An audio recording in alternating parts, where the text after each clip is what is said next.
Underdevelopment may continue to stare Nigeria in the face unless the country applies the proper steps and consistency with political will to implement its development plans, which are well in tune with its aim for growth. A professor of economics from University of Lagos, Professor Simon Akinleye, who x-rayed Nigeria's many development plans since pre-independence era to post-independence period, concluded that the development plans and policies have not been matched with implementations. Speaking on the topic, Going Somewhere from Somewhere, the unending search for economic development in Nigeria by the Lagos State branch of the Nigerian Institution of Surveyors, Professor Akinleye identified poor infrastructure as a militating factor to the country's development.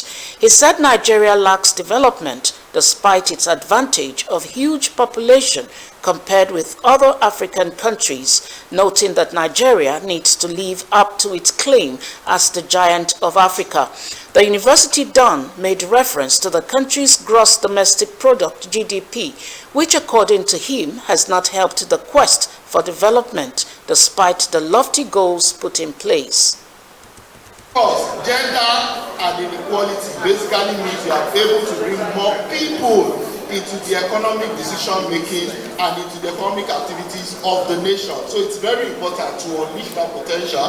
Health, well-being and demography. I'm not going into the details, but all of these are in the full paper.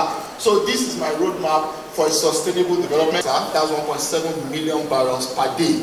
Qatar produces 1.7, Nigeria produces 1.7. What is Qatar versus Nigeria? What's Nigeria's population? 213.4 million. What is Qatar's population? 2.7 million people. It's a marathon. It's not a sprint. So it's a work in progress. But every citizen has one thing or the other to contribute, whichever sector you find yourself, whichever area, any profession.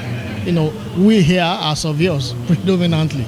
But this lecture speaks to the contribution of citizens and the response of citizens to government reform agenda. Add our GDP to similar countries in Africa, compared it to Qatar, where we earn almost the same from oil, and he has just laid bare the issues at hand.